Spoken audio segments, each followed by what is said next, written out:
Support WrestleTalk! Hello and welcome to the WrestleTalk NXT talking podcasting type thing that we're doing now. It's different. It's quite different. I'm Fakidor Blake. Pete Quinnell is with me, little choppity whopper, and we're going to talk about a couple of big talking points coming out of this week's NXT episode, but also more generally about NXT, because there's been a bunch of news stories covering NXT superstars this week. It was Worlds Collide at the weekend. The NXT women specifically made a massive impact in the Rumble, so there's plenty to be sort of going over. So the other thing to come out of this episode of NXT, and I guess this week in general since the Rumble, has been Matt Riddle, Brock Lesnar, backstage altercation. The big question, like, does Matt Riddle, has he got heat for calling out Brock Lesnar on the Twitter machine? It's like, I'm sure people would have told him before, it's like, Brock isn't going to take too kindly to this. Yeah. But I also imagine Brock Lesnar's not the sort of person sitting there typing, because he's never tagged Brock Lesnar in it. He's never like gone at Brock Lesnar. So that would mean that Brock Lesnar is sat at home. He's vanity searching himself. He's just ripped through all the stakes in the world. Blood's still on his fingers. He goes, you know what people are saying about me on Twitter? Brock Lesnar. And he vanity searches his own name, comes across Matt Riddle and thinks, I don't like that man. Yeah. What if he's saying things about me? The story is that there was an altercation between Brock Lesnar and Matt Riddle backstage at the Rumble, which people are speculating might have been why they didn't have any face-to-face moments in the Rumble, and why Riddle came in quite late in the match and got eliminated quite easily. It was 41 seconds. Yeah, without really doing anything. Didn't get any eliminations, 41 seconds, and he was just dumped out by King Corbin. It just felt like, it seems like, if you're of the speculative nature, that really feels like some kind of punishment, because they quite like Matt Riddle from what it seems like from his time in NXT. They're really high on him, they've given him lots of opportunities. Even when, he's been losing matches, he's been losing them not necessarily clean, or like when he was facing Velveteen Dream for the North American title, lost via roll-up kind of thing, or like there was it wasn't quite the cleanest finish, and he was kind of protected. There was a desperation and a bit exactly, of protection, yeah. So there was a little bit of protection through it. So I think they're quite high on Riddle. So to have him come out in the Rumble and last less than a minute, get no eliminations, and just get dumped out by Corbin, it looks like a punishment. And not have it tie into the big story that you could easily make off of Twitter, where everyone lives now. I don't know if that necessarily was a punishment, because there's conflicting reports on this, because Dave Meltzer is saying that he has massive heat right now. He doesn't actually say what the heat is for, so it might not be to do with this Lesnar backstage altercation thing. It might just be because he's very outspoken and very unique in his own way, which might rub some people the wrong way. Maybe it's not heat, it's bake. It's slightly different. But then Alex McCarthy of TalkSport is saying that the Rumble match went exactly as it was planned. There was no changes to it whatsoever, and he doesn't have heat. It was just he was the one who actually did the report of what was actually said between the two there, and it was Lesnar that went up to Riddle and just be like, stop saying we're going to have a match, because we're not. I'm never going to work with you, ever. So stop it. But apparently Riddle was just like, yeah, sure, whatever. Like usual. I think the quote was his usual calm, composed self, which means he'd said bro a lot, probably. It's interesting that he's now won the Dusty Classic with Pete Dunne as the Broserweights, because you'd have thought if he had this massive backstage heat, because they were saying it's like huge backstage heat on Riddle, you would have thought that if he had that backstage heat, then maybe they would have changed the winners of the Dusty Classic. Oh, yeah. Then there was the rumor, right, that NXT stars in a promo class, without mentioning certain names, but very obviously implying certain names, riddle me this, was the notion that like NXT stars shouldn't call out main roster talent without first getting it signed off. Which apparently was received with several laughs, because a lot of people understood exactly who they were talking about. Oh yeah. Maybe pick someone less volatile, like don't pick legitimate fighting champion Brock Lesnar, who seemingly doesn't want to be there anyway, really. Or man who headbutts lockers before he goes out, because again, that suggests a pseudo self-seriousness. Yeah, you'd think. Maybe that might not gel with your sort of Michelangelo given human form vibe. However, you've got all this going down, but you still have the notion that like WWE themselves put out a video after the Rumble, an official video with Matt Riddle, where he said, No, I am going to have a match with Brock Lesnar at some point. It's just bonkers. I don't get it. They're like, don't talk about these people, but here's an interview with you where you talk about this person. And it was a WWE Performance Center video. And he's like, I don't care what Brock Lesnar says. I'm still going to retire him. I'm not going to take no for an answer. Yeah. He doesn't get to pick. I'm going to get this match and I will retire him. That says that the altercation happened, whether or not it's the neck-grabbing, keep my name out of your mouth altercation that everyone's saying it is, whether it was like Brock vanity searching himself on Twitter or like typing in Brock Lesnar on Google and seeing if it comes up with like feet, hot, buff, like seeing what the next word is that people have been typing in, or whether it was like Paul Heyman told him about it, so it was like Chinese whispers and he sort of heard it through the grapevine and took it the wrong way. It's not even like the Goldberg thing where he's like, you're legitimately a terrible wrestler and you're dangerous to work with, and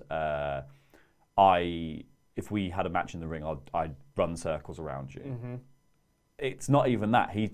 I think Matt Riddle just thinks it's funny because there's a similar track there of both being former MMA stars who are now in WWE. Matt Riddle seems to kind of fit that mold of a Paul Heyman guy. So you'd think that Heyman would be all right with doing this. So maybe this whole thing's just a work. Exactly. Maybe they're actually building to Riddle versus Lesnar eventually. Oh, I love that. And then this is all just kind of like backstage hearsay and all that stuff to actually build to something later down the line. It seems like a very Heyman thing to do to make it seem like it's legitimate to have Lesnar go up to Riddle and just be like, hey, don't do this thing, in earshot of all like the journalists that are around there, just to try and get the name out. It's a very Heyman thing to do. And they've done a lot of stuff with Brock actually, of like making it real, of like, Roman Reigns' whole thing with Brock was like, you don't turn up, you don't come to work. And it was like, that was what everyone was saying at home. It's like, so, people might think from this, it's like, well, Brock Lesnar's a bit of a dick for going up to Matt Riddle and saying, don't tweet about me. It's like, who are you to say don't tweet about me? Like, I want to tweet about Brock Lesnar, so was he going to tell me off now as well?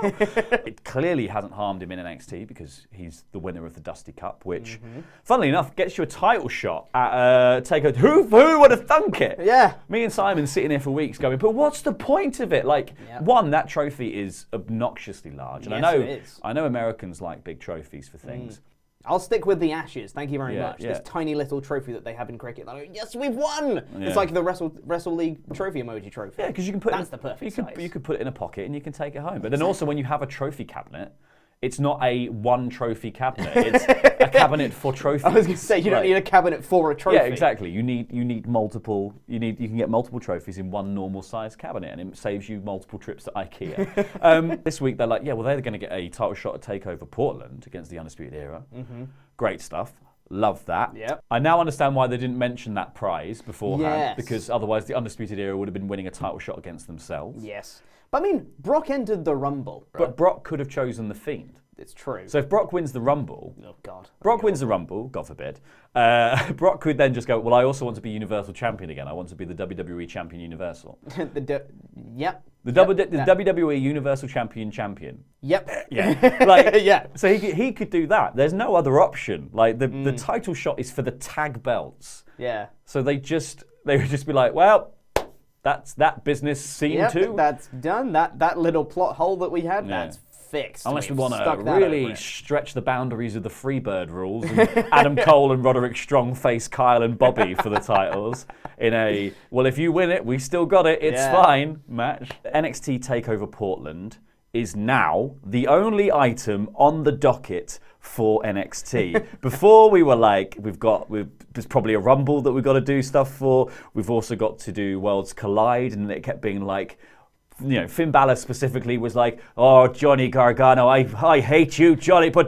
this Ilya guy, I'm going to get him first. And it was just a very confusing way of building to what normally feels like NXT is very structured and being like, here's one big takeover show. This time it was like, what's the most important thing to you? What does anybody want? Yeah, exactly. I think NXT historically has generally been almost too slow with their builds because takeovers have been really far apart. So it's taken months for them to actually build just a one show. And now they've realized, like, we've got 3 in like 2 weeks. Oh God.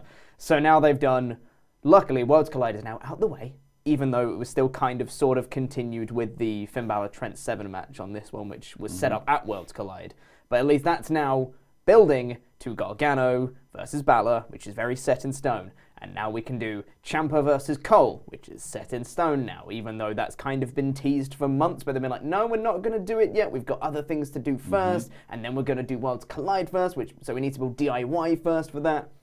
But luckily now, Takeover Portland is very much on the way, and we've got 4 matches that are announced now, which felt a little bit rushed in some cases. No. He's already signed it.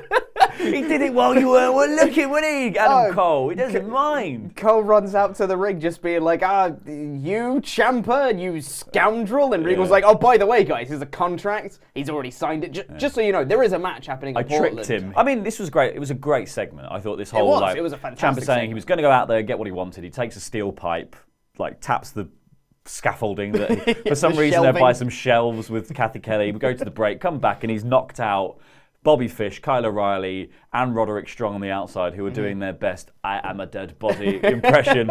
Fish specifically, as the camera looms over him, is just like, "Don't breathe." Ciampa then comes out and he drops his steel pipe. I was like, "What are you dropping the pipe for? You need that." And then he gets the table, takes it to the ring, spray paints a big X, and goes, "I'm going to call Adam Cole out, and I'm going to power bomb him through this table."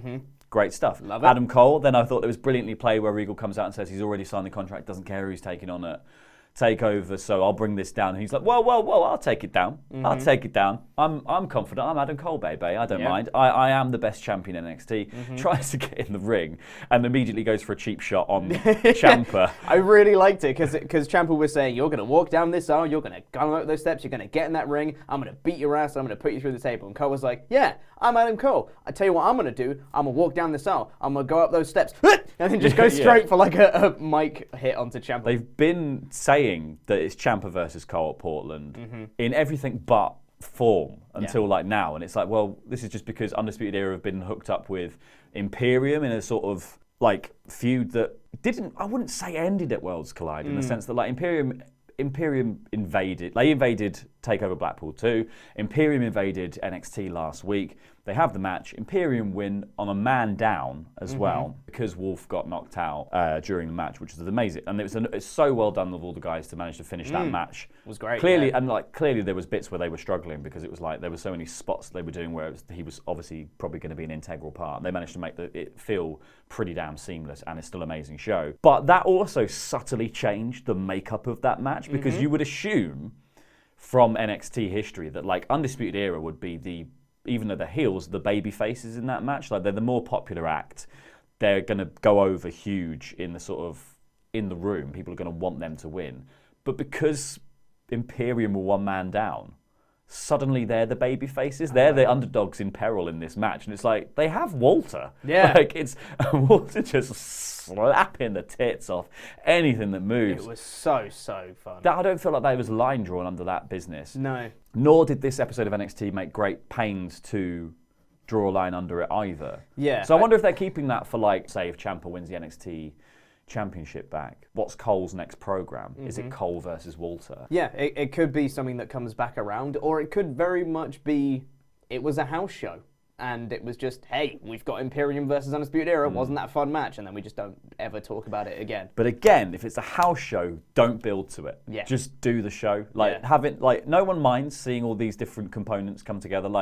It's funny that when the guys went up to the main roster to do Raw and SmackDown, and they were baby faces, say Johnny and Ciampa, who were in the middle of a storyline about reconciliation and heel turns and huge blood feuds, and they go to Raw and SmackDown and it's DIY everyone, and then to do then here to basically do the same thing where it's that feels like a big story moment that Johnny and Ciampa come back together and reform DIY, but here it's just and he's helped you, so friends.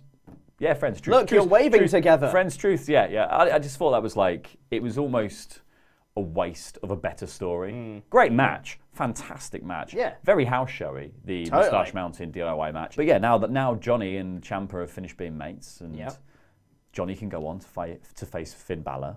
Ciampa can go on to face Cole now. We've got Rhea Ripley versus Bianca Belair already set in stone. Bianca gets all that build off of the Royal Rumble as well, where she eliminated 8 people Yeah. and basically defined the first third of that match. And then you've got the Broserweights winning the Dusty Cup on this episode. They beat out the Grizzled Young Vets, which felt like an inevitability. Yeah, it did. They love a Franken team to win. I really wanted GYV to win this, Yeah. just because I'm such a huge fan of them, and just it feels wrong in my head when a non-tag team beats a tag team. Because then it's like, what's the point in having tag teams? Yeah, you might as well. That's You their might. thing, You might as well know? be better at being a singles wrestler. Exactly. Just be good at singles and you'll be fine. Yeah. So I don't know. In my head, it always just as soon as I heard that, like, oh, Broserweights have won it, I was like, man, like, I want tag teams to win the tag team thing. I know, but because it's like Samoa Joe and Finn have Samoa won Joe it. and Balor, yeah. Dunn and Roderick Strong would have won it would have won it. had Roddy not thrown it all away like a silly beggar. And Aleister Black and Ricochet won it. So it's like... And AOP won it once. So AOP are the only tag team. And they beat out TM6-1. So, it was nice to see the Broserweights win regardless of my discrepancies with tag teams not winning it. But yeah, so that's it. That's the fourth match already confirmed for TakeOver Portland. So from going from having like one match, which was just Belair and Ripley, which was set up before Worlds Colliding before the Rumble, now we've got 4. We've got pretty much a full card. And it looks like, from the events on this show as well, we're probably going to be getting Keith Lee versus Dominik Dijakovic as well. The 1 millionth edition. Edition a million. Which is fine because it's a singles match for the North American title on a takeover. Their first one on a takeover. Yeah. Yes, please. We are going to iron out the last kink in this match, and then it will be the perfect match. And as we watch it at Takeover Portland, we'll realize we're watching Wrestling Nirvana, and our eyes will melt out of our heads, and we'll never have to watch wrestling again. People will cry. It'll basically be like Bird Box. It'll be like that's what I'm imagining. I mean, it's a great card. If that is the full card of Takeover Portland, it's a wonderful card. Great card. Yeah. But they've got a week to build it. Yeah, they've got a week to go. Like, is it? So it's not this Sunday. No, it's Sunday next after. Sunday. Yeah. Is it the 8th? February 16th. Oh no, it's 2 Sundays from So now. 2 Sundays. So it's they've got 2 more weeks of TV. Yeah. To really make a big deal out of these things that have been kind of like, they've been on the cards for ages as well, a lot of them. Like Dijak and Lee obviously have lots and lots of history. I wonder if they'll make that a triple threat with somebody else. I hope. Ciampa and Cole have been having this custody battle over Leather Dominic for ages. And then you've got Gargano and Balor, who've obviously been circulating each other. Bianca Belair is the one that I find the weirdest, and this is the point I wanted to pose to you. Was like, I think Takeover Portland might be Bianca Belair's last NXT match. My logic is, you put Bianca Belair in the Rumble as like the big standout. She comes in second with Alexa Bliss. She dominates the Rumble from numbers 1 through 13, 14, something like that. It was a long time. Yeah, it was like she was kind of the defining woman in it until Charlotte came in. Bianca Belair is like having this crazy run. She eliminates 8 women from the Rumble. She's going toe to toe with Alexa Bliss, who's like a multi-time champion on the main roster. And then she tips Bliss out to end the segment of and this is the beginning segment. Yes. And as soon as she does that, it's like, and here's Charlotte Flair. Yeah, and here's the next part of the match. Bianca, you've had your fun. Now you can stop being so great. There's the logic to be like, oh yeah, we'll give Bianca 8 people to eliminate in the Rumble, because then she'll go back to NXT and people will be like, wow, I really want to see Takeover Portland. Because Rhea Ripley versus Bianca Belair at Takeover Portland. But then also, this rumor going around that Charlotte Flair is going to be taking on Rhea Ripley at Mania. Yeah. Right? That is a bonkers rumor, by the way. If that ends up happening, I will be so shocked at that. I'll be more shocked than when Drew McIntyre won the Rumble. Yeah.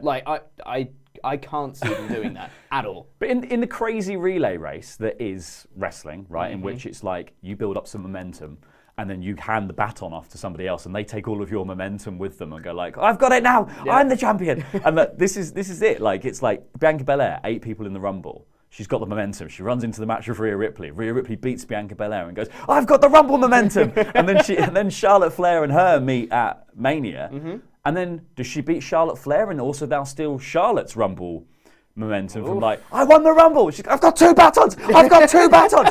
Realistically, I don't think the match is happening because I don't think it is. you can't have Charlotte win the NXT title because Charlotte isn't going to go to NXT. Yes. But you can't have Rhea Ripley beat Charlotte. Exactly. Yeah, I don't think and then still be on NXT. Although Rhea has beaten Charlotte before on an episode of Raw, SmackDown with the slide-in with pin. the slide-in with the crucifix pin off the figure eight. So they have history already. Yeah. There's something there for them to build a story around. I just don't think they want to do it. And then there's that argument of like, does Rhea lose the NXT Women's Championship or the NXT Championship to Bianca Belair at Portland, freeing her up to go to the main roster and have a feud with Charlotte? Don't think so. Too early. Rhea Ripley's too dominant to lose the belt on the first try. Correct. So I think it's Belair's going to the main roster. Otherwise, she's stuck in a holding pattern where she's not going to win the belt in NXT. Instead, she eliminates 8 women in the Rumble. She gets the baton. She's waving the baton around. But then when she turns up on the main roster, people who watch the main roster stuff have seen that Bianca Belair was the defining character of the first 10 women in the Rumble. You know, people know who she is. She then gets to have a crazy last match with Rhea Ripley, does the thing that most people do on their way out of NXT, which is lose the match. Gets the standing ovation in the ring, and that's goodbye Bianca Belair. Yeah. Why wouldn't you want her on the main roster? She is a hyper amazing athlete, and she also makes her own gear, so money saved. Exactly. Yeah. No, I think she's got a really strong main roster appeal. I think she's very kind of over the top with her entrance, her character. You just need to look at her and you just get it. I think obviously the hair hasn't really been used so much in NXT since the very start of her run. That was kind of like her defining thing, was the long hair that she has, and it's occasionally been used in Sindel spots. in Mortal Kombat. Either that or Rapunzel, one of them. I think that could then get over on the main roster as well. They could redo the whole hair story. On top of that, she's an amazing athlete, and she's had the Royal Rumble rub. You might be right, honestly. Yeah. I'd quite like to see Bianca on the main roster because I think she could actually do really, really well. This episode shows you again that like the women's division is getting stacked up again in NXT. Like Shotzi Blackheart gets her first big win on this week's episode. She also has a tank. She also has a tiny little tank which looks amazing. I don't get it. Have you seen the little crazy cart things that you can buy? They're like these amazing tiny go-karts, and they've got like a whammy bar, but then it means that they can skid. That's what her tank reminded me of, and I was like, more than anything else in WWE, like more than meeting The Rock, I want to go on her tank.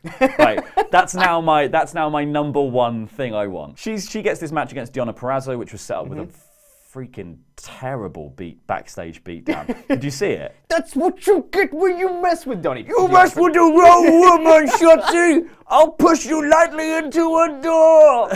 See, you get that. And then Deonna Purrazzo also hasn't really made any impact on NXT either. Like she was in the women's battle royal as if like she'd been a big player in NXT the whole time. I don't know what they're doing with her. I don't know either. Like why they're just keeping her back. And then now she's just been used to enhance Shotzi, which is I think fair enough. She almost tipped Baszler out of the Rumble in a callback to the battle royal thing. Nice, she tipped her out of the battle royal. She had a really good showing against Baszler last week on NXT, and she had a really good showing against Bianca Belair. So she's in there with 2 of the biggest players in NXT who aren't Rhea Ripley. Yeah. And I think, again, to go back to my Bianca Belair theory, Bianca's off. Yeah. Baszler's off. Yeah. Like, they're both going. Yep. You need to set up some other people in the division to be like, these are just the standouts. Shotzi Blackheart's a great one. Io Shirai, eminently over Io Shirai. She's another one. Like you have to start to rebuild this division. Chelsea Green, I think, will factor into it. Not from her showing this week, which again made me just go, what's the point? What's doing? Kaden Carter, is she a player now? Is she part of the reforming women's division? But I mean, to your point, NXT women's division almost has too many big stars. They've built so many women so effectively that they can't have everyone be over and do matches all the time. So they've got people like Baszler, Belair, they've got Mia Yim, Io Shirai, Tegan Knox and Dakota Kai. That's already 6 people. Candice. And Candice. Hey, do you need a best friend?